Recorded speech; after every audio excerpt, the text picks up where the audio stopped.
All right. So now, hopefully that was a point. Good point. I'm gonna go into this article, mestizo. All right, that's another controversial term you niggas pull out. All right, mestizo from Wikipedia. It says mestizo is a term traditionally used in Spain, Latin America, and the Philippines for people of mixed heritage or descent. In some countries, it has come to mean a mixture of European and Amerindian, while in others, such as Venezuela, mestizo means being mixed without specifying which admixture. Which really, that's what it does mean, because whenever they bring out mestizo, they'll bring out his father's from Spain.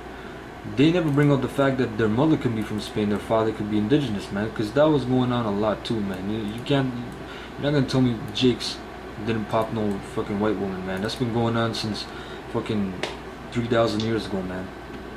Alright? So just because he's mestizo, that don't mean he's a friggin' Edomite on his dad's side. Alright? It can mean his dad's an Indian, indigenous, native, and his fucking mom's an Edomite. Alright? Which makes him what? An Israelite. Alright? Because the gene is from the father. It says the term was used as a racial category in the casta system that was in use during the Spanish Empire's control of the American colonies. It was used to describe those who had one European-born parent, which could be the mom, right, and one who was a member of an indigenous American population. In some countries, while it was used to refer to people of European, African, and indigenous admixture in others like Venezuela. In the casta system, mestizos had fewer rights than European-born persons called peninsulares, and Creoles, who were persons born in the New World of two European-born parents, but more rights than Indios and Negroes. I believe there's more. It says during the Spanish colonial period, the Spanish developed a complex caste system based on race, which was used for social control and which also determined a person's importance in society. There were four main categories of race: peninsular, a person of Spanish descent born in Slovakia; person of Spanish descent born in Spain; Criollo, feminine Criolla, a person of Spanish descent born in the Americas; Indio, feminine India, a person who was a native or indigenous to the Americas; and four Negro, feminine Negra, a person of African slave descent. Persons of mixed race were collectively referred to as castas. During this era, myriad other terms such as mulatto and zambo were used to differentiate racial mixtures. By the end of the colonial period in 1821, over 100 categories of possible variations of mixture existed. That's fucking madness, man. You tell me there's over 100 fucking terms, man. That's Isa. He's a play on words, man. That's why in the Apocrypha says, believe not as many words, man. Don't you know that this is a fucking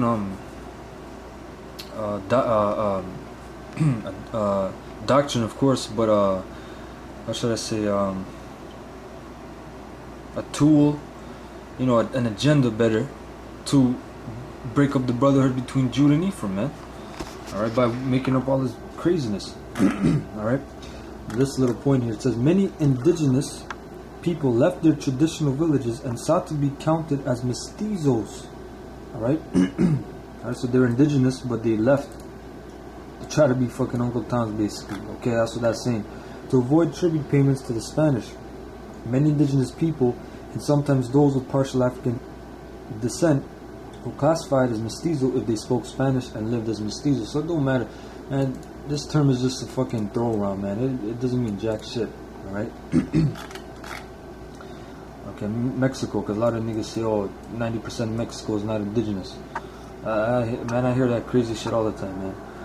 So it says the large majority of Mexicans can be classified as mestizos, meaning in modern Mexican usage that they identify fully neither with any indigenous culture nor with a particular non-Mexican heritage, but rather identify as having cultural traits and heritage incorporating elements from indigenous and European traditions. Slovakia. Okay, here's the stats. In May 2009, Mexico's National Institute of Genomic There's the word gene again.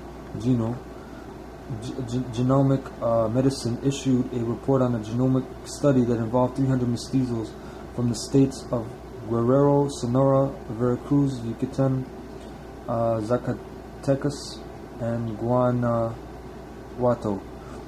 It says the study found that the mestizo population of these Mexican states were on average 55% of indigenous ancestry, followed by 41. So there's more indigenous ancestry. Alright, 41.8% of European and 1.8 African and 1.2 East Asian ancestry. Alright, I thought they were all fucking Asians because that's what you crazy ass people say. Alright, it says the study also noted that whereas mestizo individuals from the southern states of Guerrero were on average 66% of indigenous ancestry, those from the northern state of Sonora were about 61.6% of European ancestry.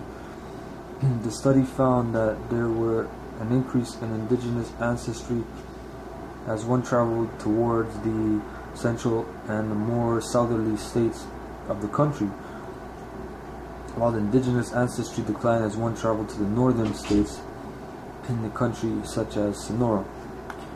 It says, according to another study presented by the American Society of Human Genetics, Mexicans were found to be 58.96% European, 36.05 Amerindian, and 5.03 African. Sonora shows the highest European contribution, 70.63%, and Guerrero the lowest, 51.98%. In Guerrero, one also observes the highest Asian contribution, 37.17%. African contribution ranges from 2.8 in Sonora to 11.13 in Veracruz.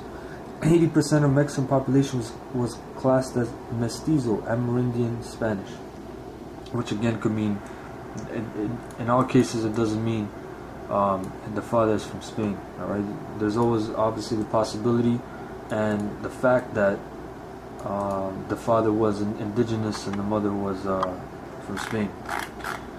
Okay. Alright, so that was it on that.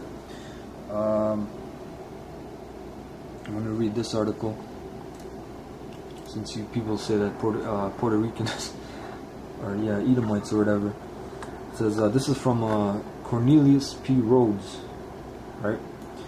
He was an American doctor and pathologist who became infamous for allegedly performing deadly experiments on human beings. Now let's find out which human beings. Infecting cancer cells in the Puerto Ricans. Alright, let's see if the curses don't apply to them. And this dude, he's on Time magazine and shit, looking like a fucking hero and all this madness. Alright. 1949. Alright. It says, it has been claimed that in 1931, while working for the Rockefeller Institute for Medical Research, now Rockefeller University, Rhodes deliberately infected several Puerto Rican patients with cancer cells. Accusations against him are based on a letter he wrote, which states, the Puerto Ricans are the dirtiest, laziest, most degenerate and thievish race of men ever to inhabit this sphere. They are even lower than the Italians. Sicilian niggas, alright? I have done my best to further the process of extermination by killing off 8 and transplanting cancer into several more. All physicians take delight in the abuse and torture of the unfortunate subjects. Alright, man, what shows these fucking devils, man? They don't give a shit about the Puerto Ricans, man. And this is a good case, you know why? Because the Puerto Ricans are the head tribe of the Northern Kingdom, which means they don't give a shit about all you. Alright, because they infected Gad with they gave them blankets full of smallpox, man. They used genetic warfare, biowarfare. Alright. Now we're gonna go to some scriptures. Alright. Go to the book of Hosea.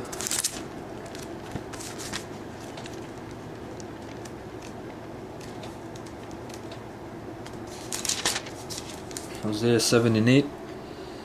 It says, Ephraim, he had mixed himself among the people. Ephraim is a cake not turned. Alright, so he had mixed himself among the people, among the other nations, He's a cake not turned. One side of the cake, when you bake it, is brown. Other side, if it's not cooked, obviously it's fucking pale, man. Makes sense. You niggas, you crazy idiots out there, agents, I'll say. Alright, you flip the scripture up like a damn cake, man. You flip it and flip it, man. Alright? It clearly gives you the subject. Alright? The storyline, which is Ephraim. He had mixed himself among the people. And he goes into detail. Ephraim is a cake not turned. Alright? Meaning you got light-skinned Israelites. Alright? I'm going to go to the Apocrypha. Go into the rest of the book of Esther. 13, 3-4. It says, Now when I asked my counselors how this might be brought to pass, Ammon, that excelled in wisdom among us and was approved for his constant goodwill and steadfast fidelity, and had the honor of the second place in the kingdom, declared unto us that in all nations throughout the world there was scattered a certain malicious people that had laws contrary to all nations, and continually despised the commandments of kings, so as the uniting of our kingdoms honorably intended by us cannot go forward. So he told us, in all nations, man, there's a people, man, which are the Israelites, the Jews. Okay. Let's go to the book of Baruch, same in the Apocrypha. Right. Chapter 2 and verse 4. It says, Moreover, he had delivered them to be in subjection to all the kingdoms that are round about us, to be as a reproach and desolation among all the people round about, where the Lord has scattered them. Alright. And let's go again in the Apocrypha. A lot of scriptures in the Apocrypha. 2 Maccabees chapter 1 and 23. This is a prayer that the priests are singing. 1 and 23. It says, And the priests made a prayer whilst the sacrifice was consuming. I say, both the priests and all the rest, Jonathan beginning and the rest answering thereunto, as Nehemiah did. And the prayer was after this manner: O Lord, Lord, power, creator of all things, who art fearful and strong and righteous and merciful, and the only and gracious King, the only giver of all things, the only just, almighty and everlasting. Thou that deliverest Israel from all trouble, and didst choose the fathers and sanctify them, receive the sacrifice for thy whole people Israel, and preserve thine own portion and sanctify it. Gather those that are scattered from us, deliver them that serve among the heathen, look upon them that are despised and abhorred. You got Jakes that are despised and abhorred because of the way they look, man. Alright? And let the heathen know that thou art our power. Punish them that oppress us, and with pride do us wrong. Plant thy people again in thy holy place, as Moses has spoken. And the priest sung psalms of thanksgiving. Okay? And to finish off, boy, it looks like all the scriptures are in the Apocrypha. 2 Ezra's 2 and 1. I'll read to 7. It says, Thus saith the Lord, I brought this people out of bondage, and I gave them my commandments, but my servants, the prophets, whom they would not hear, but despised my counsels, the mother that bare them saith unto them, Go your way, ye children, for I am a widow and forsaken. I brought you up with gladness, but with sorrow and heaviness have I lost you. For ye have sinned before the Lord your power, and done that thing that is evil before him. But what shall I now do unto you? I am a widow and forsaken. Go your way, O my children, and ask mercy of the Lord, which the elect are doing right now.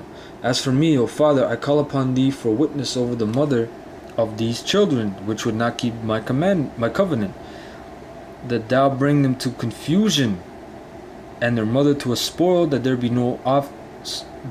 may be no offspring of them. Let them be scattered abroad among the heathen. Let their names be put out of the earth, for they have despised my covenant, man. Their names haven't put out of the earth, man. Judah, Benjamin, Levi, Ephraim. Now they're known as Negroes, Puerto Ricans, natives.